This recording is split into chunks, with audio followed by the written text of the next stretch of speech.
உங்களில் யார் அடுத்த ஜிடி நாயுடு பொறியியல் மாணவர்களுக்கான பிரத்யேக போட்டி. மாணவர்களை உடனே ரெஜிஸ்டர் பண்ணுங்க. ரூபாய் 10 லட்சம் பரிசுகளை வெல்லுங்க.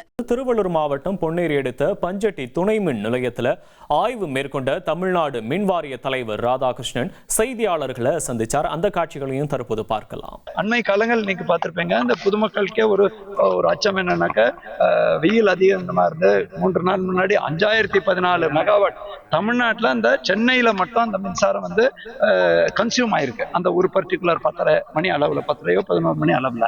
ஸோ பவர் இருக்கு. பவர் அவைலபிலிட்டி இப்போ ஒரு நேஷன் ஒரு கிரிட் அப்படிங்கிறதுனால நமக்கு ரீஜனல் இடம், மாநிலத்தில் ஒரு 21,000 மெகாவாட் இரவு நேரங்களில் தேவைப்படுது.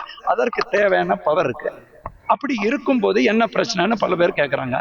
பிரச்சனைகள் இருக்கிறது பூராவுமே நமக்கு இந்த அண்மை காலங்களில் வருது. பார்த்தீங்கன்னா, ஒரு ரெகுலரா சில இடங்கள்ல நமக்கு அந்த சப்ஸ்டேஷனோட ஓவர்லோட் ஆகுது, இல்லையா டிரான்ஸ்ஃபார்மர் ஓவர்லோட் ஆகுது. அது குறிப்பாக நமக்கு இந்த மாதிரி ஓவர்லோட் ஆகும்போது அந்த பர்டிகுலர் ஒரு கடைக்கோடி பகுதியிலையும் பிரச்சனை வருது.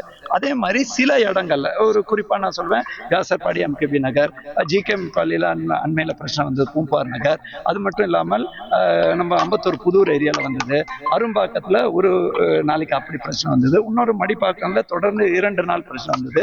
ஸோ இந்த மாதிரி பார்த்தீங்கன்னா அல்டிமேட்டாக நமக்கு ப்ராப்ளம் ஸ்பாட்னு ஐடென்டிஃபை பண்ணும்போது சென்னையிலேயே 38 லட்சம் கன்சியூமர்ஸ் இருக்காங்க.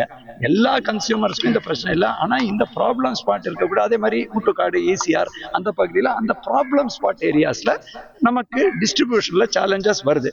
ஏன் இந்த சேலஞ்ச் வருது, இது வரைக்கும் என்ன பண்ணுறாங்கன்னு சில பேர் கேள்வி கேட்குறாங்க. அதற்கும் நான் சொல்கிறேங்க, இந்த பகுதியில் அதிவேகமா வீடுகள் வளரும் பொழுது வீடுகளோட எண்ணிக்கை வளருது, இல்லையா பழைய நகரங்கள் அதுல இருக்கக்கூடிய கேபிள் ரொம்ப பழசாயிடுது. Ageing infrastructure transformer, distribution transformer, junction boxes, இதெல்லாம். ஸோ இது அந்த பகுதியில் சில ஏரியாவில் போனோம்னா அந்த புதுசாக போடுறதுக்கு இடம் இல்லை.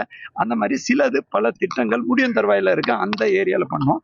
இப்போ அதை தீர்வு செய்தற்கு இதை எக்ஸ்பிளைன் பண்றதுமே எல்லாருக்கும் சொல்யூஷன் வேணும். எல்லா பகுதியிலையும் கொஞ்சம் நேரம் தாழ்த்தியோ அவங்க இமீடியட்டா பண்ணிடுறாங்க, இல்லையா கொஞ்சம் சற்று நேரம் பிடிக்கிறது. அது என்ன காரணம் அப்படின்னு மாண்பு முதலமைச்சர் அவர்களையும் பல்வேறு ஆய்வுகள் நடந்திருக்கு. மாண்பு அமைச்சர் அவருக்கு வாரத்தில் 3-4 நாள் ஆய்வு நடத்தி கொண்டிருக்கார்கள். இப்போ நாங்கள் இந்த ப்ராப்ளம் ஸ்பாட்னு இருக்கக்கூடிய 15-20க்கு project Madipakkam, project GKM colony, project Villivakkam, project Vyasarpadi அப்படின்னு அந்த ஏரியாவில் மட்டும் கூடுதல் ஃபீடர் போடுறது, உடனடியாக கூடுதல் டிரான்ஸ்ஃபார்மரில் அடிஷ்னல் சிங்கிள் போல் டிரான்ஸ்ஃபார்மர், அது தொழில்நுட்ப அதிகாரிகள் பொறியாளர்கள் இருக்காங்க, அவங்களோட சொல்யூஷன் பேஸ்டாக உடனடியாக எப்படி சால்வ் பண்ணணும்னு சில ஏரியாவில் போட்டதில் அங்கே உடனடி தீர்வு கிடைத்திருக்கு.